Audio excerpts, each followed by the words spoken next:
There's another new dominant COVID strain in town and across the nation. It's yet another subvariant of Omicron, this one called BA.5. And I know I sound like a broken record, but researchers say this strain is the most contagious and vaccine resistant yet, with recent reinfections accounting for much of the latest surge. While we used to religiously recite the daily case rates, not anymore.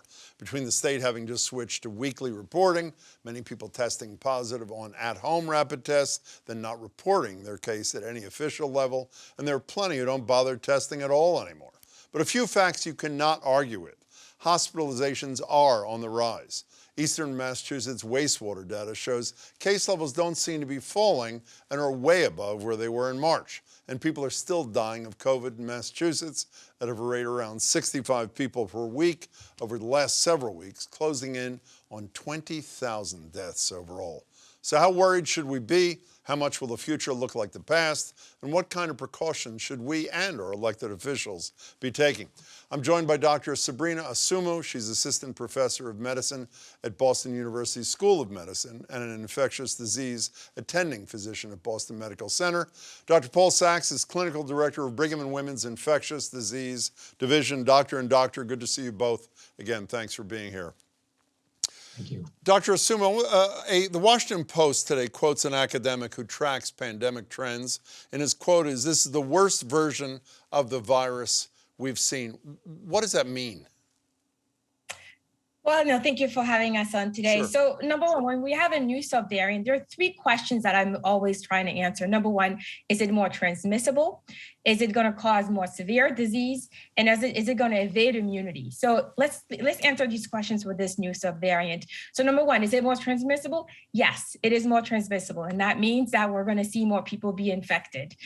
Does it cause more severe disease? At this point, the data have been a little mixed, so it's unclear right now, and we need to get more data to answer that question. And the last one is, does it evade immunity provided by our vaccine? So unfortunately, it does. But the good news is that if we actually get boosted, we increase our level of protection. So the big picture is it is a concerning subvariant, but we do have measures to improve outcomes. Do you want to agree with any or all of those three, Dr. Sachs?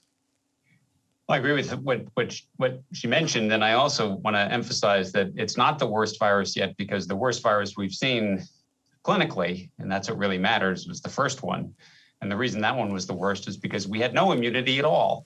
And the dominant effect on disease severity is how much prior immunity the population has.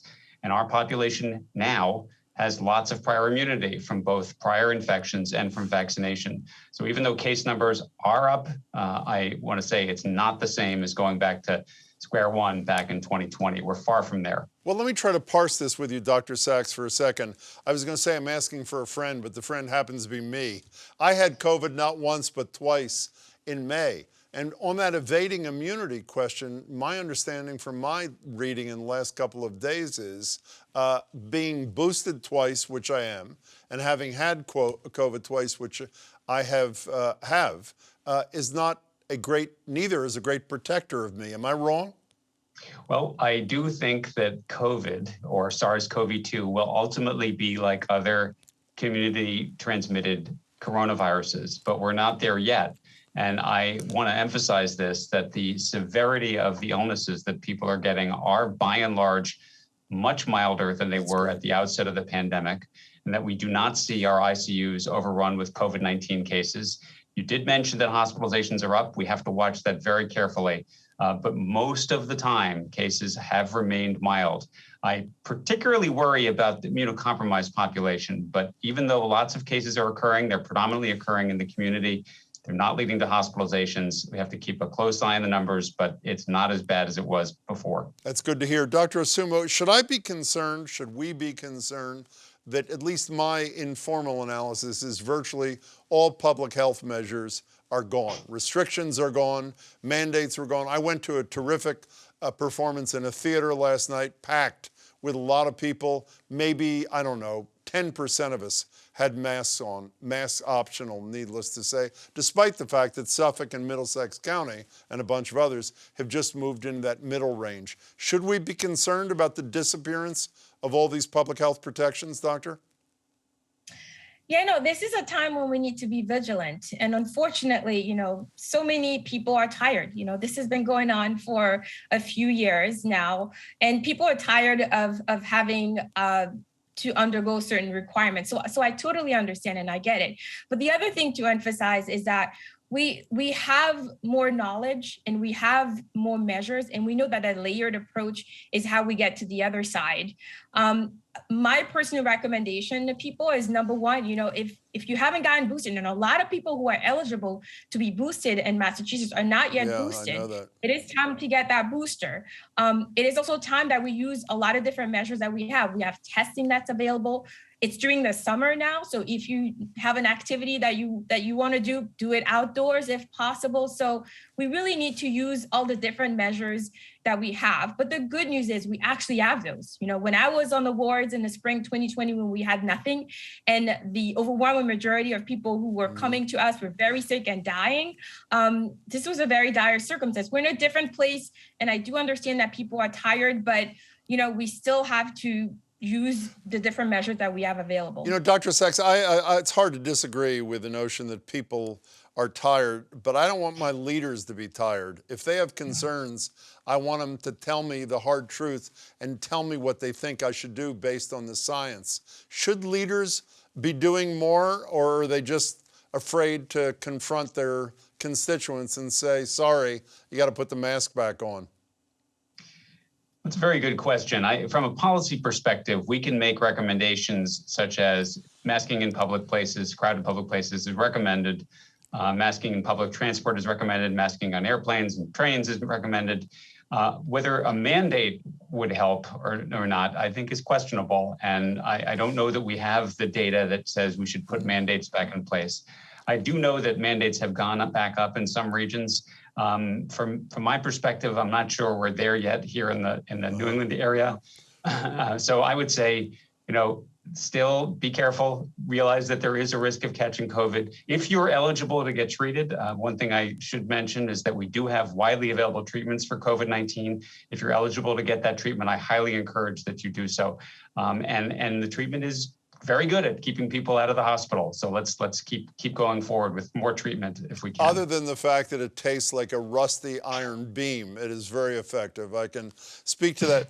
Dr. Assoumou, we also, I don't know if I mentioned this at the beginning or not, I meant to, is that Massachusetts is moving from daily to weekly reporting. Does that make your jobs harder? I would, at a time when we have a subvariant that we know is more transmissible and more immune evasive, I would have personally liked to have had access to more data.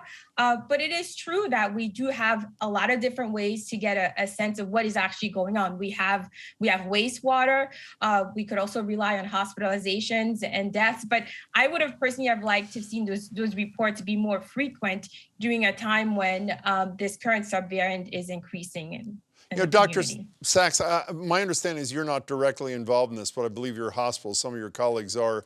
This identification of these markers for long COVID, which a lot of people believe or actually are suffering from, what kind of optimism should we feel about this? And if they have succeeded, what does that help us do in terms of diagnosis and treatment? Well, one of the big frustrations for people who have long COVID is that there's no test that really confirms whether they do or don't have it. I mean, I would say, though, that based on a lot of the clinical complaints that people have, that we can make a pretty confident diagnosis.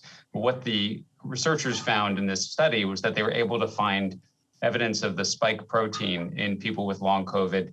And what that shows is that either the actual virus is still present or remnants of the virus are still present. And then that leads to the question of, is that remnant or is that virus causing long COVID? And if it is, looking at ways to eradicate it will be very important. And one thing I know that lots of people have talked about is, would antiviral therapy help people with long COVID? And something I think should be urgently studied. Dr. Assoumou, we only have less than a minute left. When a parent comes to you and says, I'm nervous that school in the fall is going to be deja vu all over again, what do you say to them? Well, I am that parent. Okay. What do you say to yourself? I am that parent. Yeah, no. So, couple of things. So right now at this point, children of all ages are eligible to be vaccinated. So the first thing I would say is Sure. get your child vaccinated. They are eligible. Talk to your pediatrician if you have questions. Look at what's going on in your community, and if levels are high, it may be time to mask in indoor settings, and talk to your school and see what it is that the school can do to improve indoor ventilation. I've done that with my school, and I'm working with them so that we can improve all those measures. So we have a lot of measures, and parents need to be more proactive to be able to make sure that we open school safely again. And we do know that in-person learning is critical and very important.